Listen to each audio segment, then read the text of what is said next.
Shalom, Kal Halal Yahweh Shemi Ashai Bashem Kakodash. Double honors to the elder apostles of GMS, including the elders that came before them, and taught us his truth. And shalom and salutations to all the brothers out pushing the word in truth and in sincerity, the hopeful elect tabernacle of David. The brother Yahshua back with the WW3 Daily update. And I'm going to start right here. This is Revelation 19 and 11. And I saw heaven opened, and behold, a white horse. And he that sat upon him was called Faithful and True, and in righteousness he doth judge and make war. Okay? So right now, we're in the time of great judgment on the earth. Okay? The one that, it says, when I saw heaven opened, it's talking about up in the sky, and a white horse. The white horse is what you would call a UFO or a chariot.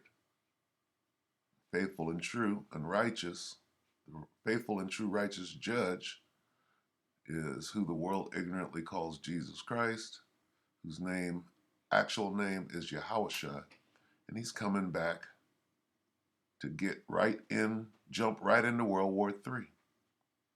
Okay? And these people know that. The people of the world, the heads of state, presidents and generals and Vladimir Putin's and Boris whatever, Johnson, Yeltsin, whatever these dudes are, they all know this. That's why Trump created the Space Force. Okay, why would he create a Space Force?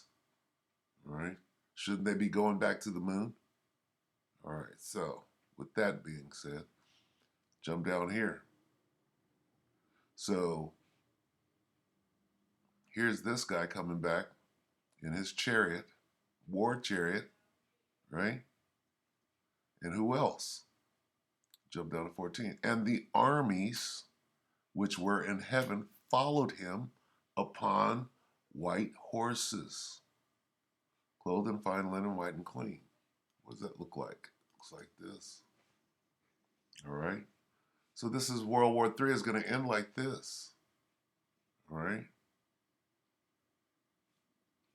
And out of his mouth goeth a sharp sword, that with it he should smite the nations. Who are the nations? First of all, the armies of the nations. Okay? And he should rule them with a rod of iron, and he treadeth the winepress of the fierceness and wrath of Almighty God, whose name is Yahweh. All right? All right, now let's jump down here to 19. And I saw the beast and the kings of the earth and their armies, the armies of the earth, Boris Johnson and Vladimir Putin, the kings of the earth and their armies, gathered together to make war against him that sat on the horse. You see this?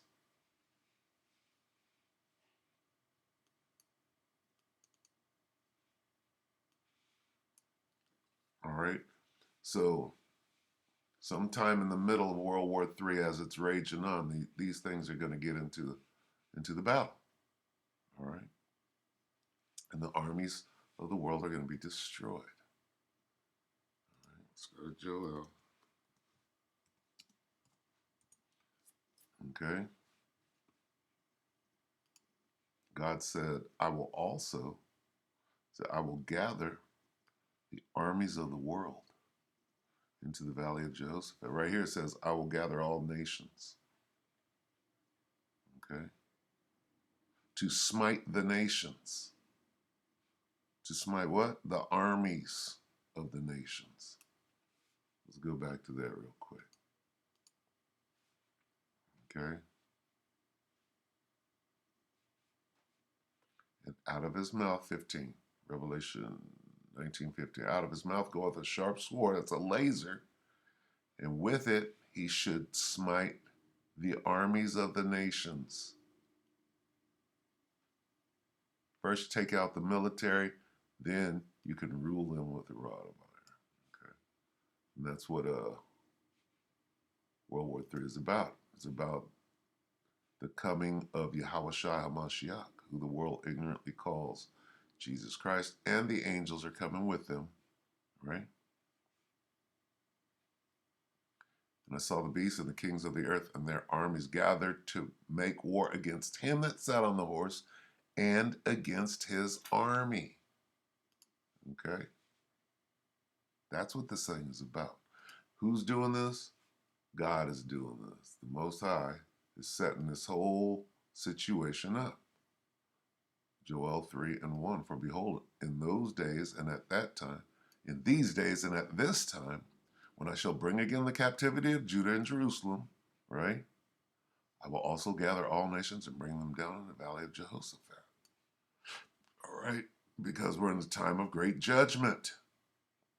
And will plead with them.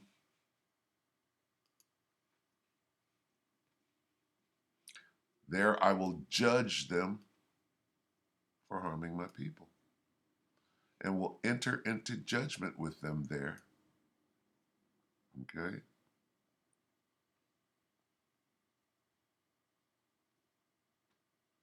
Enter into judgment. And there will I deal with them and enter into judgment. Okay? So he's going to destroy those armies in World War III. All right, so enough of that. Let's go here and find out what's going on as Russia once again becomes the Soviet Union. That's what this skirmish is about over here. So this is Military and Foreign Affairs Network, December 10th, which is today. A few minutes ago, probably. Russia-Ukraine conflict, December 10th. All right. Let's listen to the voice of reason. Good day, everybody, and welcome to another edition of the Military and Foreign Affairs Network. I'm your host, the voice of reason. And today we're going to continue our coverage of the ongoing situation, the ongoing conflict between Ukraine and the Russian Federation and the West, NATO, who is backing the Ukraine as well. So first and foremost, we're going to look at some of the news headlines, and then we're going to look at... Would they say NATO? Yep. Well, so first and foremost, we're going to look at some of the news headlines, and then we're going to look at some news headlines that is really creating dishonesty within the media and is causing people to shy away from certain components of what existed in the mainstream media. See, this is really good. When this guy knows what he's saying and he's breaking things down so that you can understand. Because the media is basically witchcraft, all right? The word media, medium, right, goes directly into witchcraft. So, I mean, are they going to tell you anything that is true? Or they're going to tell you what they want you to know or what they want you to believe. So you need somebody like this who, you know, can shed more light. Not that he's saying everything that's true. He could be a plant, right? Let no man deceive you. Let's get that real quick before we move on. Let's get this real quick. Matthew 24. This is very important. Okay. All right. Matthew 24:3, and as he sat upon the Mount of Olives, the disciples came unto him, saying privately, this is the guy who's coming back on the chariot, right? The war chariot to kill a bunch of people in World War III. Tell us when shall these things be, and what shall be the sign of thy coming when you're coming back, the second coming, and of the end of the world as we know it today. All right? When he comes back, he's going to subdue all the armies and all the nations, put them in subjection, and he's going to rule. And here's what he said. They said, what are the signs of you coming back? He said, and Yahushua answered and said unto them, the first thing he said, take heed that no man deceive you.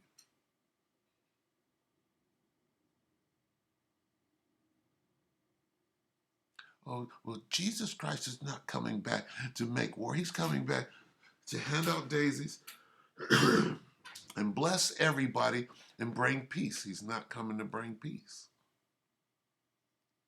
Okay, he said, let no man deceive you. So great deception, that medium, the media,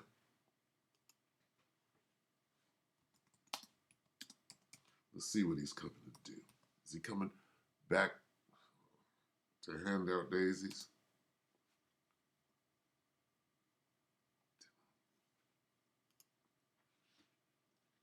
Let's see what he says. Think not, this is Jesus, think not that I am come to send peace on earth. I came not to send peace, but a sword. What sword? That fiery sword that comes out of his mouth. Do not suppose that I have come to bring peace to the earth. I did not come to bring peace, but a sword. What sword? Go back to Revelation 19. Well, what does this have to do with World War III? I'm breaking it down for you. This is the World War III right here. And out of his mouth, 19 and 15, Revelation. And out of his mouth goeth a sharp sword. Wait a minute. Wait a minute. So he's not coming to bring peace. He's coming to bring war. Right? And in righteousness doth he judge and make way. He's coming back to judge the nations and put them in subjection by destroying them. Let's go here.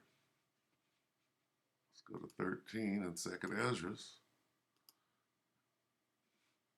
Okay. Here's him on his chariot, swing low, sweet chariot. 2nd Ezra 13 and 10. But only I saw that he sent out of his mouth as it had been a blast of fire. That's the sharp sword.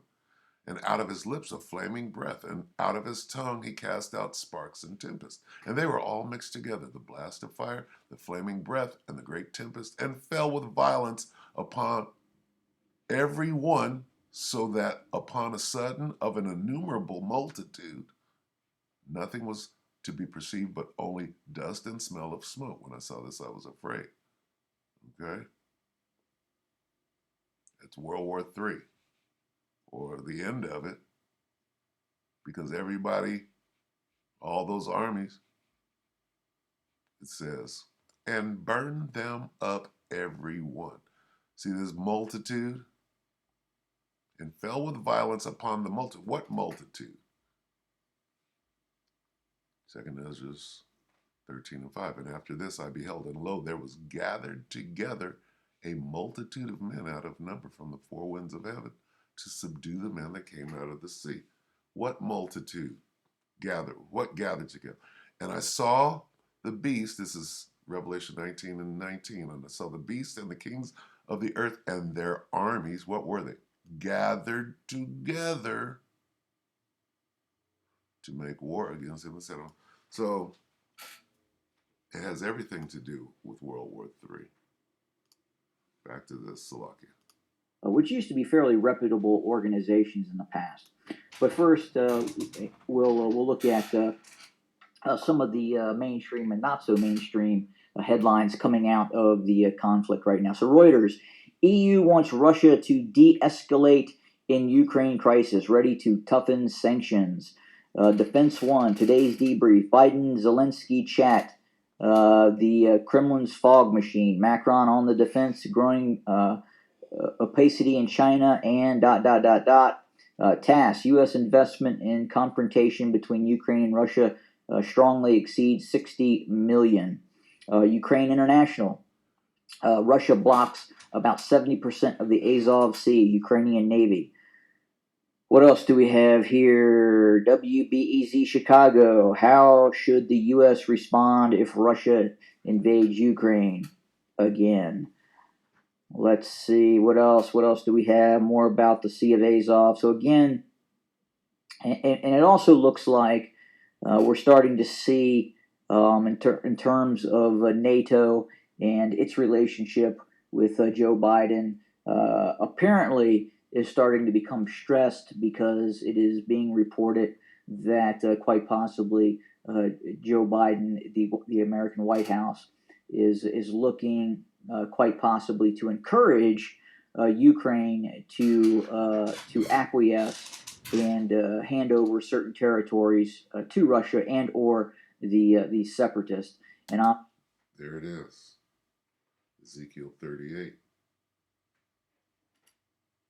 God is putting hooks in the jaws of the Russians to recreate the Soviet Union. We're rehashing the old Neville Chamberlain philosophy of appeasement. In terms of some circles, they see that as occurring, especially within the confines of NATO. But again, there are a variety of opinions in NATO right now. Not all of them take that form in terms of being opposed to what they would see as appeasement. What else is happening? Well, what used to be a fairly reputable newspaper, and again, if you go back before social media, before you had the ability to go online and see news anytime during the day before cable news. A lot of folks read the Washington Post in Washington D.C. And now we're starting to see real dishonesty coming out of that paper. And I'll give you a new example of this dishonesty in which it creates a real sense that this paper has political ambitions and political goals and is not accurately reporting the news. But in one of its excerpts, it's stipulated this is called propaganda, war propaganda, that Vladimir Putin is being emboldened by Donald Trump. So guys, gals, Vladimir Putin does not care, does not have any iota or care or concern of what Donald Trump has to say. Donald Trump is on a golf course in South Florida doing what he likes to do. He is not in charge of the United States. He has no bearing on any form of political decision-making processes within the course of this issue. Again, Vladimir Putin does not care what Donald Trump has to say, and really, obviously, neither does the current White House. And so this is an info war, all right? Because you got people that believe wholeheartedly that Trump is going to come back into office and blah, blah, blah, blah, and they're rooting for it. What has that done? It's split the country, right? And this country has never been so divided as it is right now, all right? And they're purposefully doing that. There's a war on information, all right? There are other things going on right here in Babylon the Great. And, people can't walk and chew bubblegum at the same time. So let's let this guy talk for a minute longer. A renowned newspaper to falsely report that Donald Trump, a former president of the United States, is emboldening Russia to invade the Ukraine. It is simply ridiculous. It is nonsensical. If that were the case, then Putin would have invaded the Ukraine when Donald Trump was president, and Donald Trump would have given him the green light to do so, if in fact that was the case. But we know that's not the case. Again, this is political cinema, political show by the Washington Post to assist its key ally in the White House. Let no man deceive you by any means. And again, you can see the Washington Post, when it should not be taking a political opinion, it should just be reporting the news, not falsely reporting that Donald Trump is emboldening Vladimir Putin. Putin is going to do what Putin wants to do, not what Donald Trump suggests he does. Hilarious. Vladimir Putin does not care about Donald Trump. Vladimir Putin does not even care about Joe Biden. And quite frankly, Vladimir Putin and the Kremlin right now probably sees an opportunity with Joe Biden in the White House right now. And obviously, you guys can dissect the reason for that and why that is. And then also, it's interesting to see that the Washington the Washington Post didn't say anything about Hunter Biden or the Biden's relationship with Ukraine and the money that Ukraine has given the Bidens. Ukraine has made the Bidens millionaires. But we're not hearing about that. Instead, we hear this crap coming from the Washington Post, again, which should be reporting real news, that Putin is emboldening. I'm sorry, that Donald Trump is emboldening Vladimir Putin? Incredible, ridiculous. And just playing that Trump card, quite literally, the Trump card. And it's really not working. It's utterly stupid for. But it's working on some people that are under strong delusion. The Washington Post, a former reputable newspaper, to stoop to those kind of lows, and again, not report on other issues that are going on, especially in regards to the relationship between certain key individuals within the state of Ukraine and the Bidens regarding some private issues that occurred. But again, I'm not going to get into that because I am not going to stoop to that low at this. That's a very interesting little video here. But what else is going on in terms of the troop movements? We had talked about the 6 divisions that were deployed, that we believe right now are deployed along the border of eastern Ukraine. We've talked about the fact that the 144th was met up with the 90th Tank Division, so 2 divisions near the Belarusian, Ukraine, Russian border. Near Kharkiv, 3 divisions, again, the 3rd Mechanized Division, and both of the division from the 1st Guards Tank Division, which are normally based near Moscow. See, so when he starts talking like that, lets you know that he knows what he's, at some level, he knows what he's saying, right? Unless he's just making that shit up. But, nonetheless. And then obviously the 150th Motorized Rifle Division, 150th Mechanized Division that is based very close to the separatist regions, in all probability would also engage in the conflict as well, joining with the separatist brigades. What we're learning now is we've gotten verification on at least 2 different units that have deployed into the Crimea. One is kind of an odd unit to be deployed, but I think it would make sense if we're looking at possible urban operations, and that is this unit right here, the 34th Mechanized Brigade Mountain. And again, it's a mechanized brigade really designed for mountain combat scenarios, but again, it can also partake in urbanized combat as well. Obviously, as you roll up from the Crimea into southern Ukraine, it's not mountainous, but this brigade contains 2 mechanized battalions and an air mobile battalion. All right, so what I get from this is basically there's a standoff, right? And that video just said a lot. So you can go back and watch the rest of it.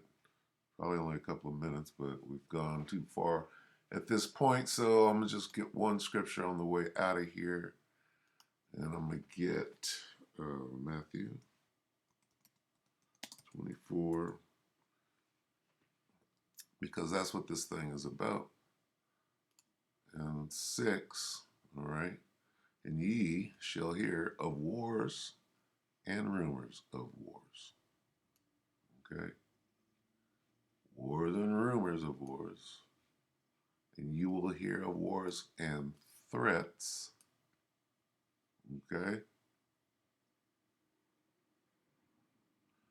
And there's one more I want to get. Threats.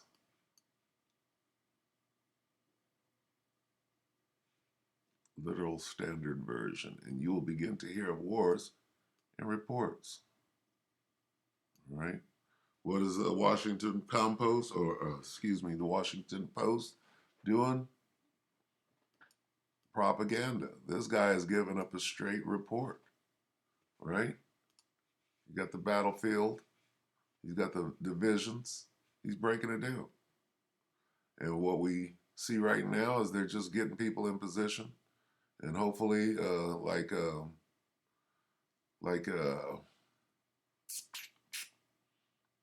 like this man just reported that they're about to acquiesce. The Ukraine is about to acquiesce and give up whatever uh, this guy Putin wants, and that's in the scriptures. All right, in Ezekiel 38. All right, and we won't go to it, but it's right there at the top. It says, "And shall put hooks in thy jaws and turn thee back." Turn you back to what? The old Soviet Union. So this is what we're watching. As far as the timeline goes, when the real war starts, you'll know it. Right now, they're getting people in position. They're getting their allies together. All right. So with that, we hope that the elect were edified, and we'll see you next week, Monday. All right. Shalom.